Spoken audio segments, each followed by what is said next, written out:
C'est un mois de dévouement, un mois de recueil avec Allah subhanahu wa ta'ala, le mois du Coran, mais l'application et l'imprégnation du Coran dans notre vie quotidienne et non pas juste la lecture. Oui. Et aussi c'est un mois où il faut multiplier ces bonnes œuvres car le mérite est aussi multiplié. Et on espère que par la fin du Ramadan, on sera parmi ceux qui sont affranchis de l'enfer. C'est ainsi qu'il faut vraiment éviter de perdre le temps, de regarder des feuilletons superflus et de s'amuser, si on peut dire, on a toute l'année pour s'amuser.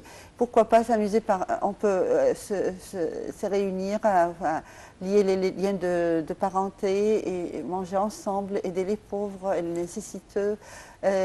Penser vraiment à se dévouer. La spiritualité. Oui. La spiritualité, se dévouer pour Allah subhanahu wa ta'ala. Justement, faire le jeûne, c'est un acte aussi bien spirituel que physique, c'est-à-dire ce lien entre les deux, s'abstenir de manger, mais aussi de faire quoi que ce soit qui pourrait rompre en fait ce jeûne.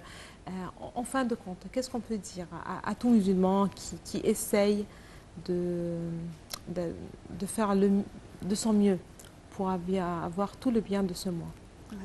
Voilà, le Coran, il résume ceci dans un verset, c'est-à-dire il a été prescrit pour vous de jeûner, comme ça a été prescrit pour ce qui était avant, pour le prédécesseur, dans le but de la taqwa, c'est la piété, que Allah subhanahu wa ta'ala nous accorde la piété. Et alors, si c'est la piété, c'est pas simplement de s'abstenir de manger et de boire, c'est pas du tout le but ou des relations, etc. Le but du jeûne, c'est surtout à acquérir la piété et renforcer notre foi. Et c'est une école de discipline, d'endurance, de patience et surtout de s'abstenir de tout ce qui a été légiféré pour nous, qui était comme manger et boire, tout ça c'est halal, c'est légitime. Et alors qu'après le Ramadan, notre volonté est renforcée de manière à pouvoir stopper ou s'abstenir de tout ce qui est illégitime. D'accord, donc en fait c'est une espèce d'école pour le futur. Et puis vous avez évoqué aussi le verset à raison, que comme le jeûne a été prescrit, comme a été prescrit à vos prédécesseurs. C'est-à-dire que quand même le jeûne était dans les grandes religions monothéistes, que ce soit donc le judaïsme ou le christianisme, et c'est aussi l'islam qui veille à réunir toutes les religions monothéistes ensemble. Absolument. Il faut comprendre qu'est-ce que c'est le jeûne. C'est pas seulement un acte physique, si on peut dire, de ne pas manger, de ne pas boire, mais c'est tout un comportement. La preuve, c'est le hadith du prophète sallallahu alayhi wa sallam qui a dit "Man lam yada' qawla az-zur wal 'amala bihi, falaysa lillahi da'i an yada' ta'amahu wala sharab." C'est-à-dire que celui qui ne s'abstient pas de parler, de prononcer des paroles malfaisantes, que ce soit des insultes ou quoi que ce soit, alors ce n'est pas la peine pour lui de s'abstenir de manger et de boire. Car le fruit du jeûne ne peut que être la soif et la faim, pas de mérite dans ce cas-là. Et ainsi, c'est tout un comportement, et là, je passe un petit message à tout le monde, qu'il faut absolument s'unifier. C'est un mois, et le Ramadan pour nous, et le jeûne pour nous, il faut comprendre l'essence vraiment de l'islam, c'est l'unité, la solidarité, je le souhaite pour tout l'Égypte, Inch'Allah, et de comprendre que le message du prophète sallallahu alayhi wa sallam à tout le monde, à travers notre guide, qui est le Coran, et c'est le mois du Coran, et c'est une occasion ou jamais pour pratiquer et vraiment comprendre quel est le but du Coran, c'est de nous guider vers la lumière. C'est-à-dire répondez à l'appel d'Allah subhanahu wa ta'ala et au prophète sallallahu alayhi wa sallam qui nous guide vers la vie, la véritable vie. Alors, c'est-à-dire que si on n'applique pas les instructions coraniques, on est perverti, on est dans l'obscurité. Et voilà, pour nous, le message, c'est alors là, le droit du musulman est inviolable. Il ne faut surtout pas, il faut respecter les droits en ce qui concerne ses biens, en ce qui concerne son honneur, et en ce qui concerne son sang. Ça dit quoi? Aussi, le prophète sallallahu alayhi wa sallam, il a dit la tahasadu wa la tanajashu wa la tadabaru wa la tabaghadu. Alors, je traduis, la tahasadu, il ne faut pas s'envier, wa la tanajashu, il ne faut pas augmenter les prix, et surtout certains gens ils bénéficient des marchandises et tout ça, ils les cachent, etc. Et puis ils augmentent les prix. Et même, ce n'est pas dans l'intention de vendre ou d'acheter, c'est juste pour des intérêts personnels. Il ne faut pas se sentir entre nous cette enmité ou cette haine entre nous. Il faut s'aimer, quoi. Il ne faut pas faire des complots l'un contre l'autre. C'est-à-dire une fois qu'on a décidé pour un prix, il ne faut surtout pas revendre la même marchandise à un prix plus élevé à quelqu'un d'autre.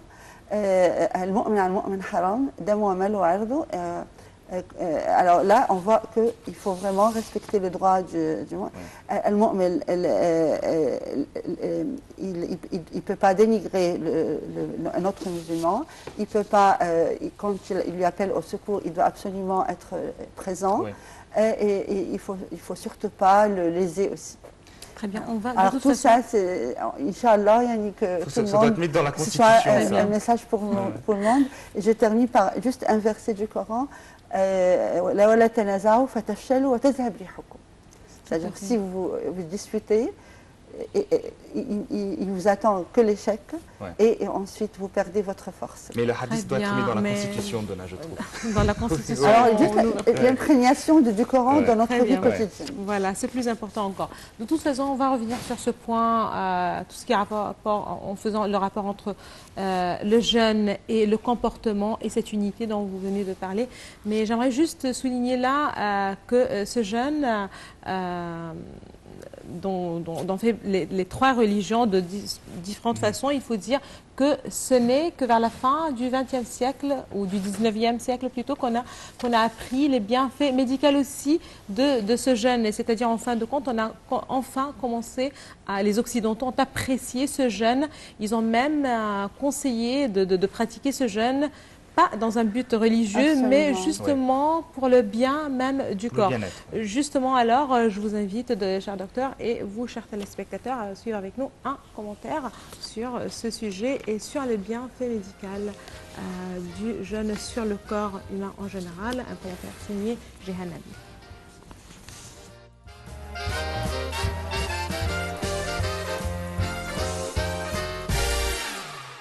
Dans la vie d'un musulman, le mois de Ramadan, qui correspond à un mois de jeûne, occupe une place à part. Le principe de ce mois si particulier est de purifier le corps et l'esprit pour se rapprocher encore plus de Dieu, mais aussi de pouvoir partager la situation des déshérités et nécessiteux. Pendant un mois, les musulmans pratiquants devront s'abstenir de manger et de boire du lever au coucher du soleil. Les recherches entreprises dans le but de déterminer l'efficacité et l'innocuité du jeûne sur la santé ont démontré des résultats positifs dans le traitement de nombreux troubles, notamment l'intolérance alimentaire, l'hypertension, l'insuffisance cardiaque congestive, l'eczéma, le psoriasis, la pancréatite aiguë, l'arthrite rhumatoïde, la goutte, le rhumatisme et certaines maladies psychomatiques.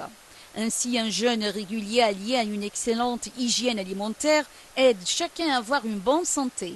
En islam, le jeûne du mois de Ramadan consiste à s'abstenir durant la journée de manger. Ceux qui observent le jeûne avancent leur petit déjeuner pour le prendre à la fin de la nuit, avant la pointe de l'aube, au lieu d'être au début du jour, et retardent leur déjeuner jusqu'au coucher du soleil. Et voici quelques conseils. Les gens demeurent dans le bien tant qu'ils s'empressent de rompre le jeûne. Il est indispensable de rompre le jeûne dès qu'on s'assure du coucher du soleil. Il est aussi recommandé de rompre le jeûne avec des dattes. Si on n'en trouve pas, on le rompt avec de l'eau. De plus, il faut rappeler que le fait de manger au point d'avoir mal au ventre n'est pas une pratique des musulmans. Il faut également manger salé au moment de la rupture du jeûne. Il est important de continuer à s'hydrater régulièrement et tranquillement. Il faut faire un petit déjeuner branche avec des céréales, du pain ou des gâteaux de riz pour avoir des féculents. Pour les protéines, il faut prendre du blanc de poulet ou du saumon. Les fruits de saison doivent aussi faire partie du menu. Il faut éviter de manger trop sucré et trop gras. Il ne faut pas rompre le jeûne brutalement en se ruant sur tout ce qui donne envie, mais au contraire, il est primordial de manger tranquillement. Le deuxième repas, le suhour, qui précède le jeûne, s'il y a bien un repas à ne pas sauter, c'est celui-ci. En effet, il permet à l'organisme de faire des réserves pour pouvoir épuiser l'énergie dont il a besoin dans la journée. Ici, tout ou presque est permis. Fromage, viande, féculents, sucre rapide, potage. Veuillez surtout à bien hydrater le corps de manière à constituer des réserves en eau.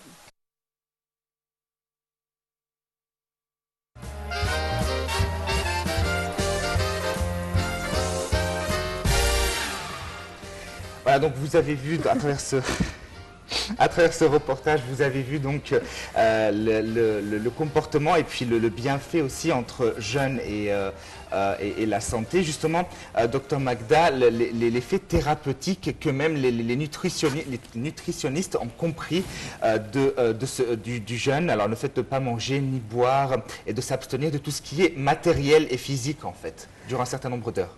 En fait, du point de vue médecine alternative, effectivement, on recommande vivement de ne pas manger, de laisser le malade, si de lui-même il ressent qu'il n'a pas besoin de manger, et bien, c'est une façon comme les animaux, leur réaction naturelle, c'est de ne pas manger lorsqu'ils sont malades. C'est quelque chose par l'instinct. Oui. Et on a vu que pourquoi? Parce que la force vitale, au lieu d'être dirigée vers le système digestif pour assimiler, pour la digestion, être consommée pour la digestion, au contraire, elle est dirigée vers le système immunitaire, vers les cellules endommagées. Et voilà, c'est ce qu'on appelle, le fait de jeûner, ça stimule la force thérapeutique. De manière à ce qu'on peut se débarrasser, par exemple, du source de maladie, la source de suppuration du pus ou des micro-organismes, ou même les tumeurs. Ils ont remarqué que les tumeurs, leur dimension se réduit lorsqu'on arrête de manger. Alors, cependant, parce que c'est comme si on fournit de l'énergie pour les micro-organismes ou pour les tumeurs. Et là, le fait de stopper, ça peut qu'avoir un effet positif. Parmi les bienfaits du jeûne sur le corps humain, premièrement, ça stimule les cellules immunitaires, que ce soit les T3, T4 et natural killer, c'est des cellules de défense immunitaire. Il a été remarqué que la clarité du cerveau augmente, c'est-à-dire que la capacité cognitive est améliorée. Voilà, on a besoin.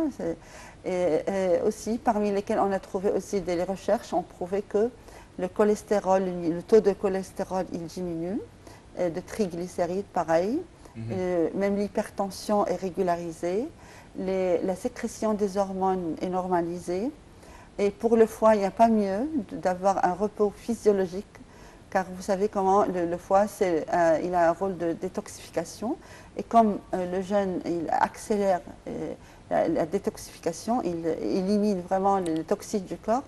Ainsi, c'est comme un repos physiologique pour le foie qui va... les cellules sont régénérées du foie et le fonctionnement du foie est bien plus efficace après une période de jeûne.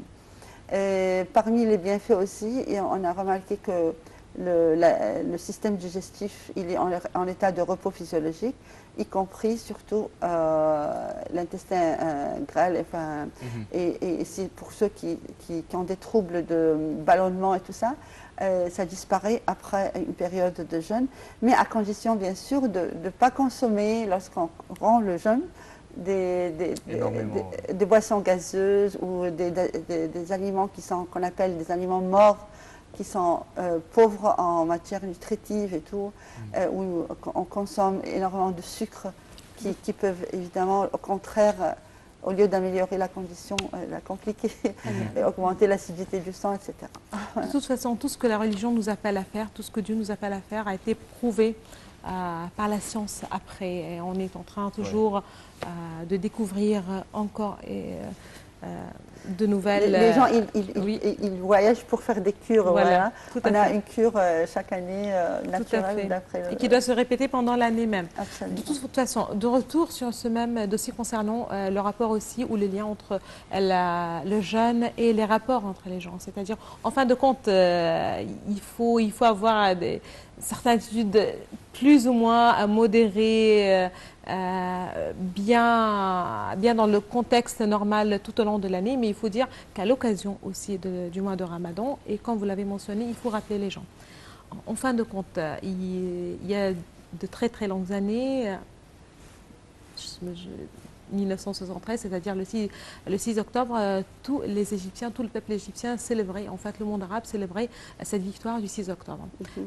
C'était aussi le 10 Ramadan, dans 2 jours. Aujourd'hui nous sommes le 8 Ramadan. Tous les Égyptiens étaient pour un seul but, étaient tous unis sous le mot Allahu Akbar, en fin de compte, contre un seul ennemi. Aujourd'hui, on voit des Égyptiens qui s'entretuent. Hier, il y avait, juste pour la journée d'hier, juste pour le cas, il y avait 7 morts. Certainement, il ne s'agit pas, on ne peut pas dire que c'est un phénomène ou quoi que ce soit, mais il y a une tension très... Ils s'insultent entre eux. Ils s'insultent, mais c'est grave aussi. Et d'ailleurs, le mois de Ramadan... C'est pas le comportement pour rappeler les gens, que ce soit pour le mois du Ramadan ou pour nous en général, pour la société égyptienne en général. Voilà, le prophète sallallahu alayhi wa sallam, il nous a indiqué un hadith qui est assez précieux à mon avis. Il a dit « Sabb al-muslim fusuq wa qatluhu kufr ». Si vraiment on met ça comme au moins notre symbole pour le moment, on en a besoin. Alors je traduis, qu'est-ce que c'est? Alors quand on insulte un musulman, c'est un acte de perversité. Et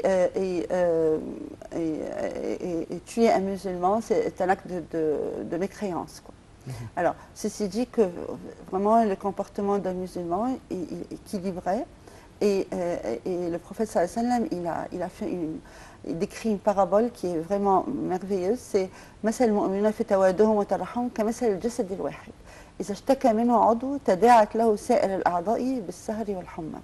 Alors, il a comparé le lien entre les musulmans, le lien de clémence, de tendresse, d'amour, de sympathie, etc.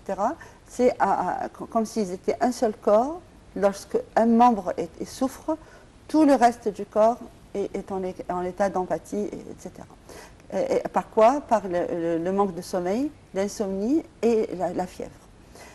Ça, il faut revivre cette essence parmi les musulmans.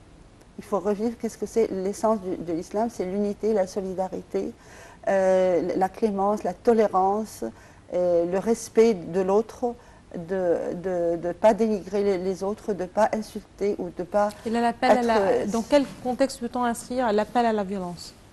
Et surtout, on condamne l'appel à la violence, ça c'est pas permis du tout en islam, parce que le contraire, l'islam, ça vient de salam, c'est-à-dire de paix. Et le prophète sallallahu alayhi wa sallam, il a dit « afshu salam », c'est-à-dire diffuser la paix. Et la première chose, lorsqu'il a émigré à Médine, son but c'était surtout d'établir un pays pacifique, un pays stable. Comment? En liant les cœurs, que ce soit de Aous et Khazraj, c'était des tribus qui étaient en guerre permanente. Et subhanallah, c'est grâce au prophète sallallahu alayhi wa sallam qu'il a réconcilié, il a soudé les liens et les cœurs des Aous et Khazraj, c'est des 2 tribus. Non seulement ça, mais il a signé un contrat avec les juifs, avec les polythéistes. On avait tous ces partis, si l'on peut dire. Maintenant, on a les partis, tel parti.